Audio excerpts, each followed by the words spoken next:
We're in session 2, and we want to talk about in this session understanding gender ideology. Now, we saw in session 1 that the biological distinction between male and female as created by God is immutable or unchanging, and that the condition called intersex does not negate that distinction between male and female. So we tried to cover that and show that. But the cultural trend is to recast all sexuality to be just as socially constructed as gender. Now today, the basis for much of the confusion over gender is from a diagnosis called gender dysphoria.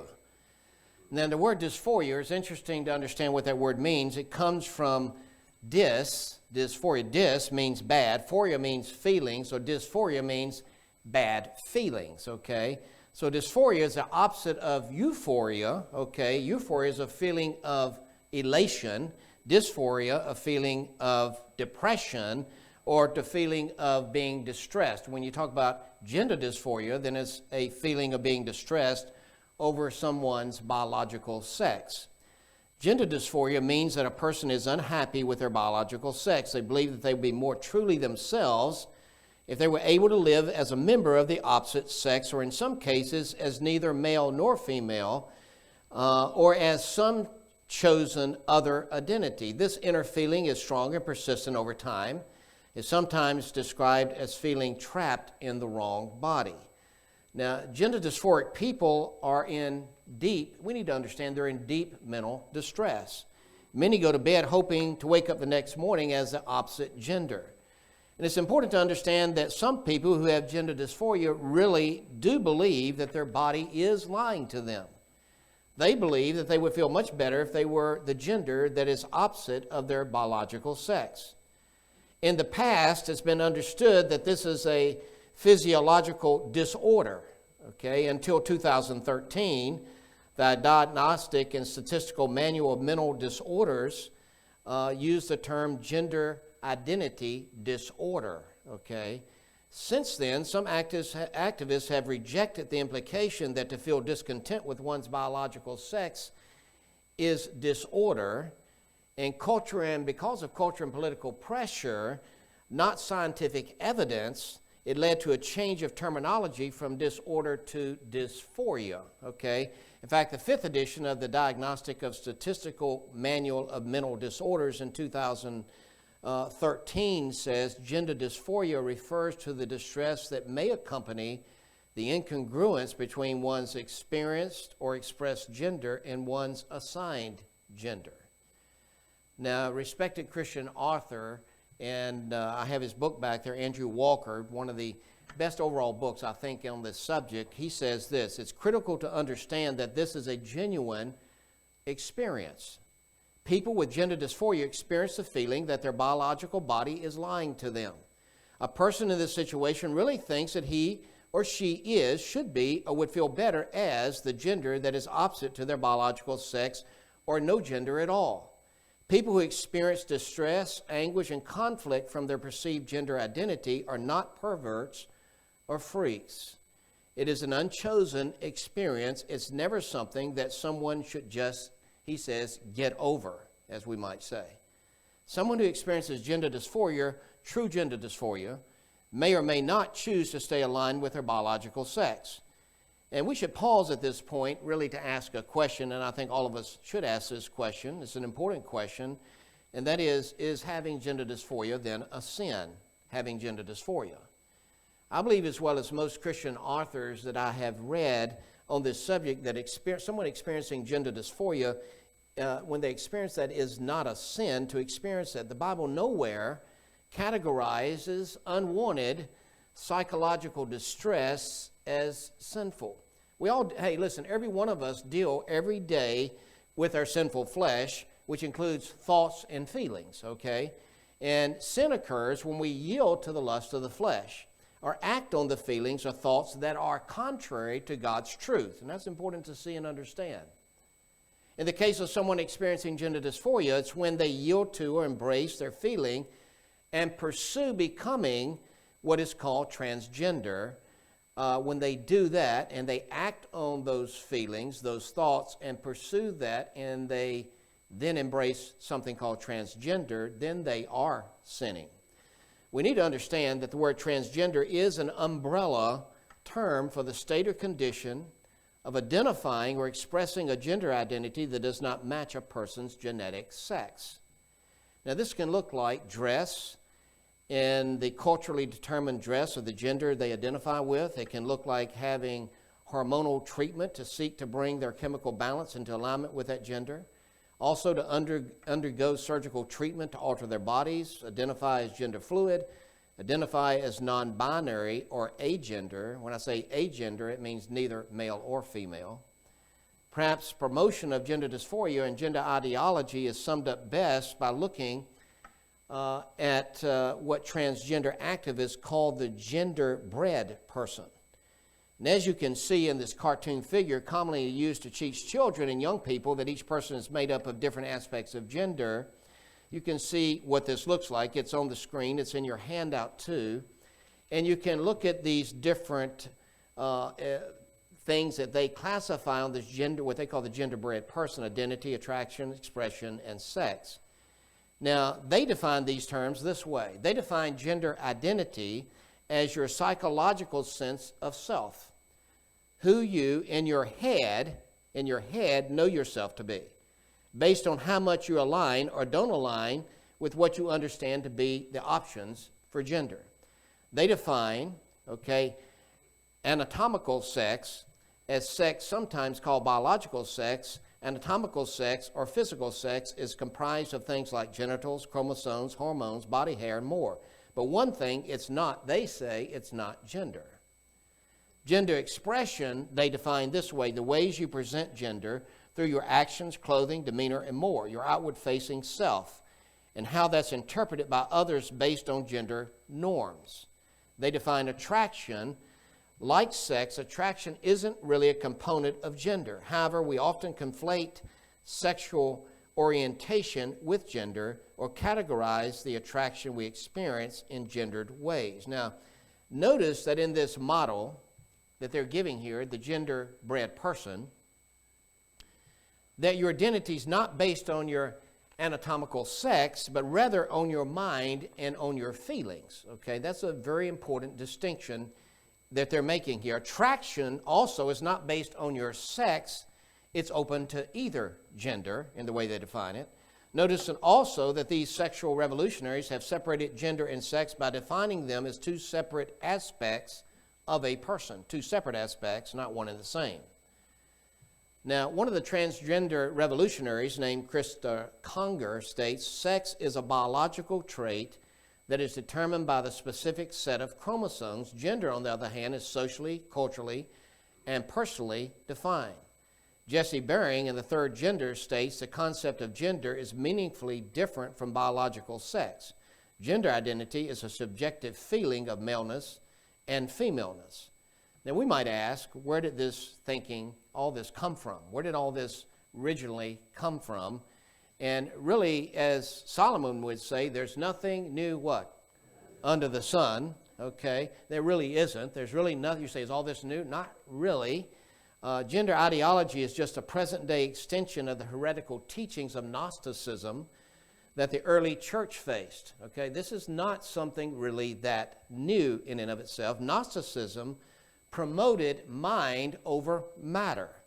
The human spirit was naturally good and was entrapped, they say, and imprisoned in a body, which was naturally evil and merely an illusion. It might not even really exist, they say. The goal, therefore, was to free the spirit from his embodied prison.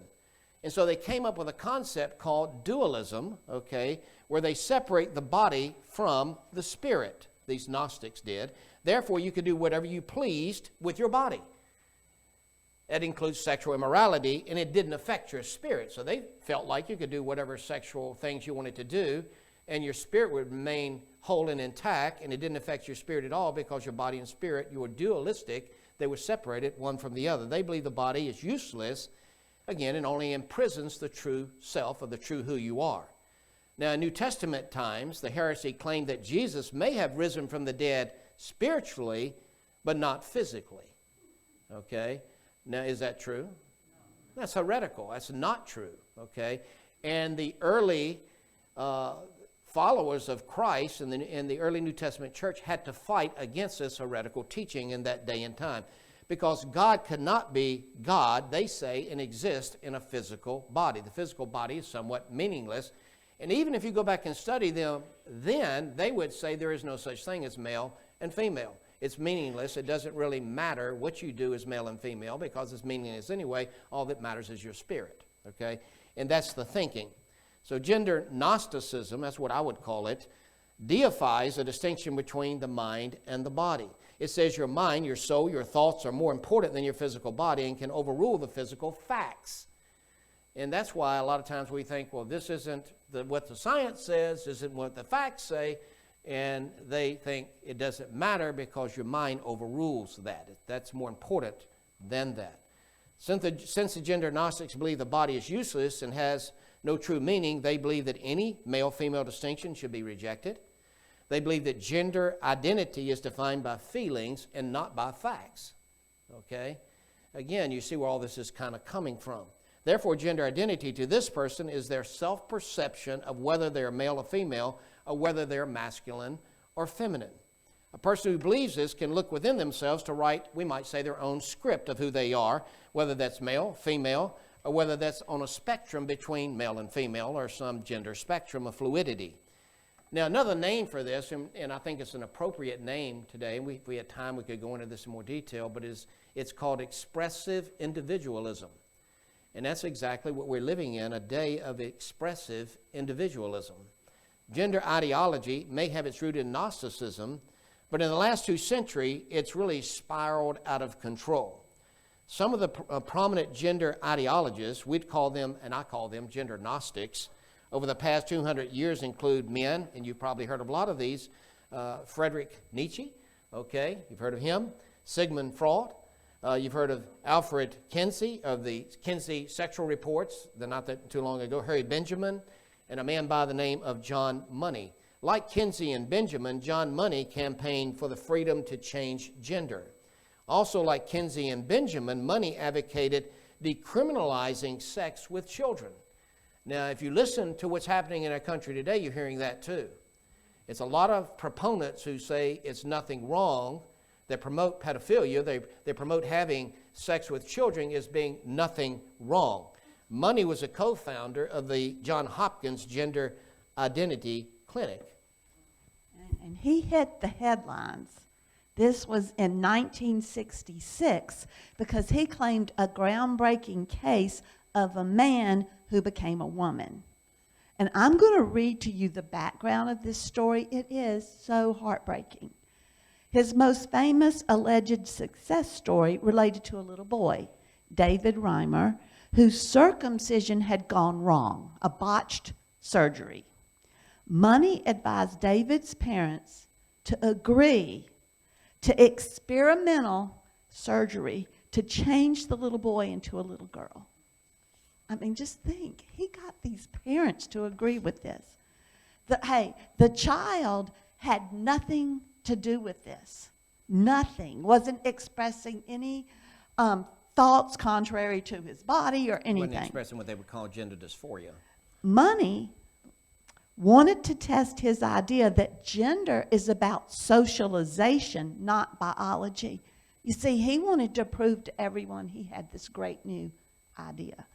If this boy could be brought up successfully as a girl while his twin brother, Brian, was brought up as a boy, it would vindicate his theory. Oh, I just see such pride. It was later revealed that Money had forced David, who was brought up as Brenda, to engage in incestuous acts with his brother. Over the years, Money had he's the one, again, that established Johns Hopkins Gender Identity Clinic. This is the man we're talking about. Yeah. Over the years, Money had effectively sexually abused these 2 youngsters. He ruined their lives. When he was a teenager, David found out the truth. Not until he was a teenager. He found out the truth about what had happened to him as an infant and insisted on reverting to live as his true sex. Given the trauma they'd gone through, it's not surprising that Brian died of a drug overdose age 36. That's his brother. And David committed suicide, age 38. And that's so sad. Now, praise God, money's transsexual agenda, it went through this very short-term setback in the 70s. And that was basically because Dr. Paul McHugh, he's the distinguished service professor, I gotta say this right, of psychiatry at Johns Hopkins University. And he was also the former psychiatrist in chief for Johns Hopkins Hospital. And he studied transgendered people for 40 years.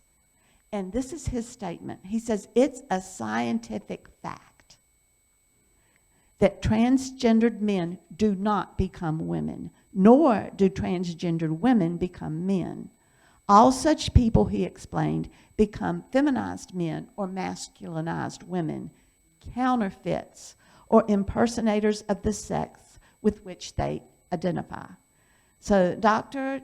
McHugh, again, psychiatrist in chief at Johns Hopkins Hospital. This was for 26 Didn't claim years. to be a Christian. Yeah, he was not claiming to be a Christian or anything. He said the medical institute, remember, this is the one that initially pioneered sex change theory. Johns Hopkins did. And later on, they did cease this practice. But he stressed that the cultural meme or idea that one's sex is fluid and a matter of choice is extremely damaging, especially to young people. That's what this guy at Johns Hopkins was trying to get the message out. Johns Hopkins, finally, they stopped performing sex change reassignment operations. Yeah. Did I skip that? No, okay. As a lot of universities, finally, they stopped this. But surgeons continued to perform these operations in other places. Do I need to go back to that? No, it's fine. You good. You did it. Oh, I did it? Yeah. Oh, okay. All right. Thank you, Betty. In an institutional memoir, the 2005 Institute of Trans and Intersex Activist Training, okay, get all that out, trying to say it right, it states, we believe that it is indispensable to deconstruct the binary gender system that shapes the Western world so absolutely that in most cases it goes unnoticed. Now listen to this statement. For other sexualities to be possible, it's indispensable and that only two possible body types exist, male and female, with only two genders inextricably linked to them, man and woman. They've got to get rid of that, they're saying. We make trans and intersex issues our primary priority because their presence, activism, and theoretical contributions show us a path to a new paradigm that will allow as many bodies, as many sexualities and identities to exist as those living in the world might wish to have, with each one of them respected, desired, and celebrated. And that, folks, is the day we're living in right now. Interestingly, this totally hijacks what God says about marriage in Hebrews 13:4. And I just remind you of this because it does really hijack it. Because in Hebrews 13:4, God says, let marriage be held in what? Honor, in high regard, to be respected, desired, celebrated, to be sacred. He says among all, that means everybody, children, teenagers, everybody, and let the marriage bed be undefiled, unaltered from what God created it to be, unmarred from what God created it to be, unblemished from what God created it to be, unpolluted from what God created it to be. He says, for God will judge the sexually immoral, and he will judge the adulterous. So it's important, even as we look at this, we see God's statement. We're reminded of his statement and his truth from the Word of God concerning these issues. Now, in the same manner as the things we just read, Sharon James, she's another, I think she's a Christian, right? Yeah. Yeah, she is, for sure. So she reports that in 2007, a gathering of self-styled human rights experts, always watch out when you see that word experts, they met in Yogyakarta, Indonesia. Glad you had to say that. I've been practicing it. They had no official authorization, none. They were activists for LGBT cause, and they drew up a series of demands, ones which came to be known as the Yogyakarta Principles. These demanded, remember, no official authorization now, and they're demanding that their human rights principles should be applied to all people in every nation, whatever their sexual orientation or gender identity. A person's sexual orientation was defined in a way that included any type of sexual preference. A person's gender identity was defined in this way: each person's deeply felt internal and individual experience of gender, which may or may not correspond to the sex assigned at birth. So this woman that was the Christian that was reporting this said, if these principles were enshrined in law, it would mean that the following ideas would be regarded as discrimination: the belief that marriage is only between a man and woman, the belief that sexual activity should be restricted to marriage, the belief that children have a right to know and be brought up by their own father and mother, and the belief that human beings are either male or female from birth. All that will be considered discrimination if those principles are adopted. We might ask, hey, what happens if we don't accept this new gender ideology? And this is what she says: increasingly, to say that transgender feelings are an indicator of a mental disorder, that's going to be regarded as discrimination if you're saying it comes from the mind.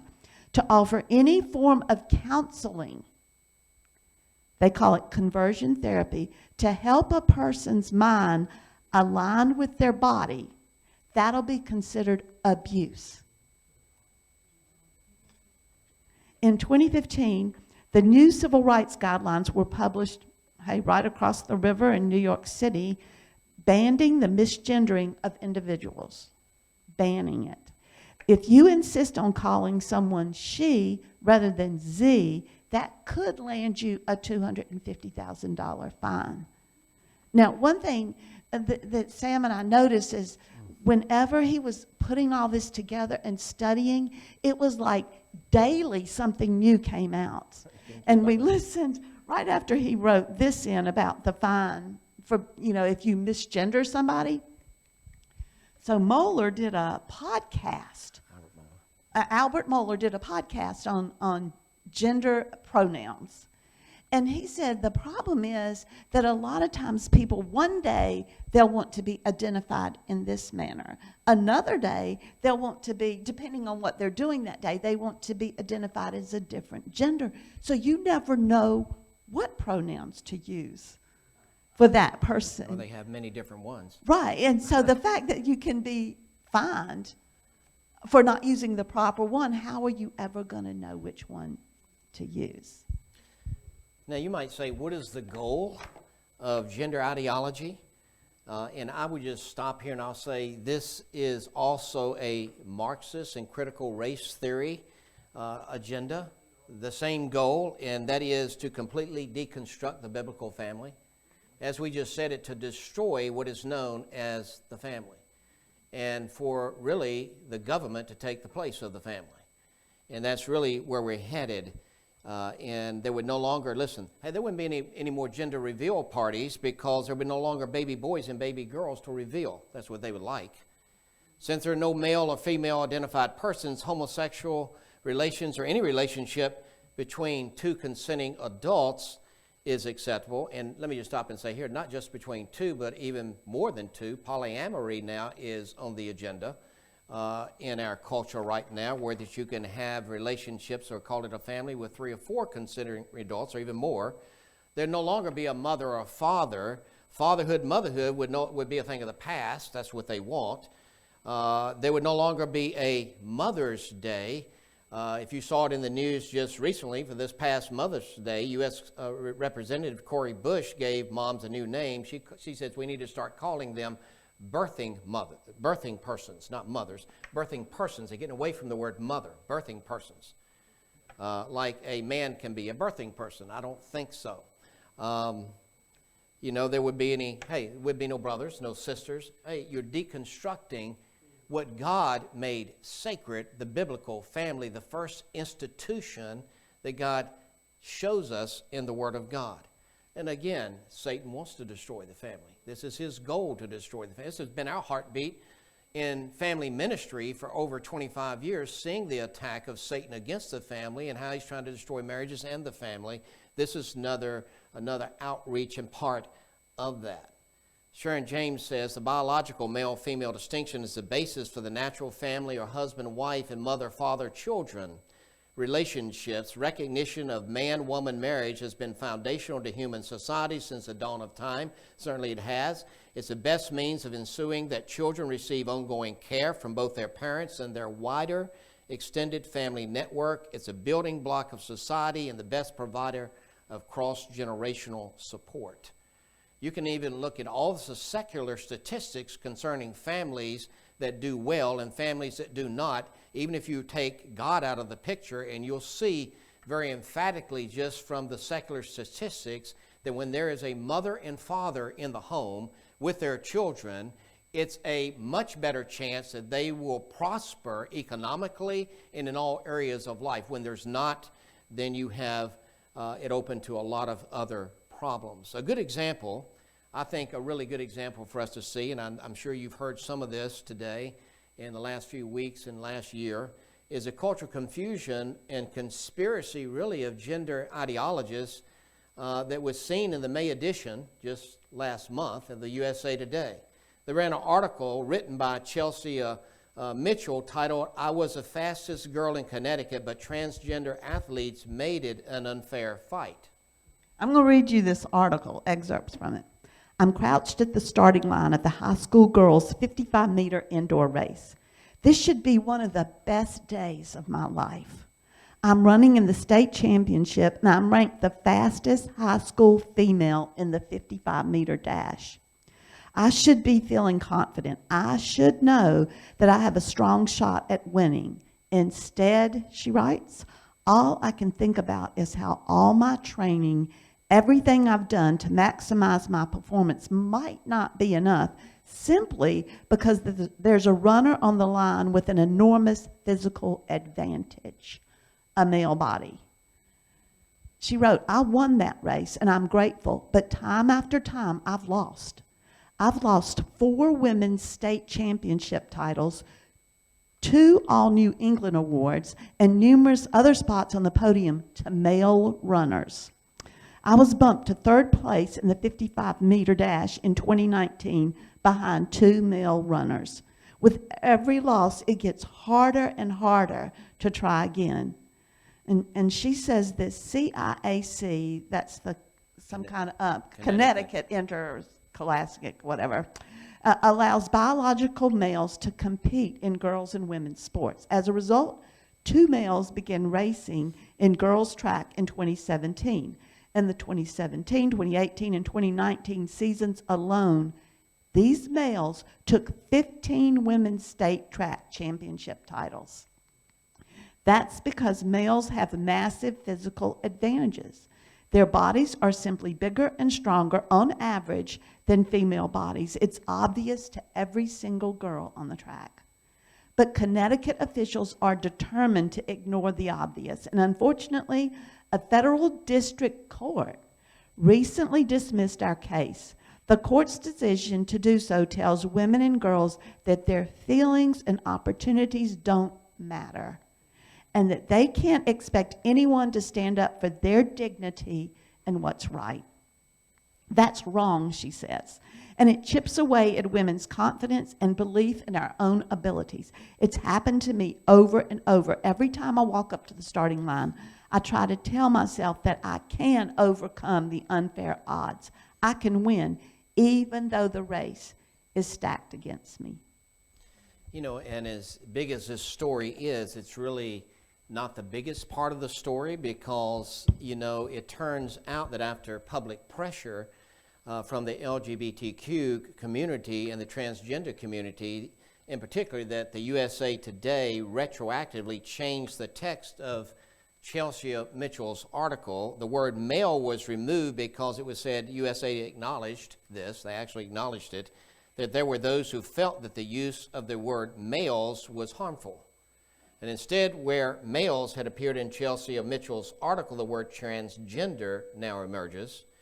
But substituting the word transgender for male misses the whole point of Chelsea's article. Certainly it does. Chelsea Mitchell's article was about acknowledging what was the obvious. That is, if you take two bodies, one male and one female, they're biologically and physically different. And this does make a huge difference, certainly in sports. That is why you have boys' teams. That's why you have girls' teams. Amen. And we even see this, as Debbie said, everything keeps coming out all the time now. It seems like this is a changing thing daily, with the Olympics even coming out, where you have now a trans man coming out to be a weightlifter who's going to compete against women, which is totally wrong. When commentating on this article, Al Mohler said the USA Today is part of the vast cultural conspiracy to deny the obvious. And certainly that is so true. If I determine my identity based on my feelings, if I feel like I'm Asian, then I can be Asian. If I feel like, I'm Chinese, I'm Chinese. If I feel like, I'm 7 foot tall, then you can't say I'm not, right? If that's the way I feel on this particular day. Check out this clip by Tucker Carlson. If you can change your sex, why can't you change your race? That's a serious question. Please explain. Why can't you change your race? Race is far less fundamental to human biology than sex is. And by the way, why can't you change your height or your eye color or your shoe size? For that matter, why can't you change your vaccination status? That question has occurred to people in Lewis County, Michigan. That's in the Upper Peninsula, one of the last free places in the country. A spokeswoman for the health department there says some residents have begun declaring that they identify as fully vaccinated in order to finally take off their masks. That's not a crazy idea. The coronavirus has barely touched Lewis County, Michigan, yet they've been suffering for more than a year under restrictions and for no good reason. And you watch all this stuff on the media that this is all illogical and biologically absurd. And a man cannot become a woman. A woman cannot become a man no matter how much they may feel they are. And a man cannot have babies, and a woman, cannot father a child because we're male and we're female. The medical experts agree with creation. The Stedman's Medical Dictionary and the Tabor's Cyclopedic Medical Dictionary define sex and gender as synonymous. So what happens when we do not agree or embrace the gender ideology craze and we speak out against it? We're called transphobes, or we're called bigots. Since people in our culture think of love as being uncritical affirmation, we're wrongly told that for the sake of love, we must accept and affirm someone as they say they are. The article titled Redefining Hate from Diabolical Anti-Love to Any Criticism of the Fragile Self, what a title, states this: if in the name of an external morality, a Christian voice were to challenge the demands of the therapized ego, insisted, made it happy or actualized, this Christian voice, or the Bible's whose words the Christian was calling upon, would become hate speech. The culture of limitless self-regard identifies any refusal to accept its demands for self-realization or self-satisfaction on its own terms as hate. The struggle in the church, and this is a big statement, is not one of compassion versus hate, it's one of revelation versus narcissism. Sharon James continues and says, in this current therapeutic culture, to challenge any individual's claim to the own unique identity orientation is viewed as becoming or being hateful. And that's why Swedish Pentecostal pastor Aki Green, who preached a sermon on the immorality of homosexual behavior, was prosecuted in 2005. He was sentenced to a month in prison for the crime of hate speech. Refuting all the LGBTQ plus rhetoric, Elizabeth Elliot says this, and this was something she said many years ago. Throughout the millennia of human history, up to the past 2 decades or so, people took for granted that the differences between men and women were so obvious as to not need comment. They accepted the way things were. But notice what she says, but our easy assumptions have been assailed and confused. We have lost our bearings in a fog of rhetoric about something called equality so that I find myself in the uncomfortable position of having to belabor to educate people what was once perfectly obvious to the simplest peasant. It's quite a statement. Denny Burke reminds us it's not the Spirit of God, but another spirit altogether that says that male and female are completely interchangeable, not only at the level of social roles, but also at the level of sexual practice. 1 John 5:19 tells us that the world lies in the hands of the evil one. Christians, us as Christians, brothers and sisters in Christ, need to remember that the battle that we're in is not against feminists, it's not against queer theorists, it's a spiritual battle against the enemy. Our battle is ultimately with the rulers, against powers, against the forces of darkness, against spiritual forces of wickedness in the heavenly places, as it says in Ephesians chapter 6 and verse 12. And these spiritual forces of wickedness, listen, as I've stated, they're not new. It's nothing new. As we close out this session, I'm reminded of the Apostle Paul's words in Ephesians chapter 5 and verse 15 through 17. He says, "Look carefully then how you walk, not as unwise, but as wise, making the best use of the time because the days are evil. Therefore do not be foolish, but understand what the will of the Lord is."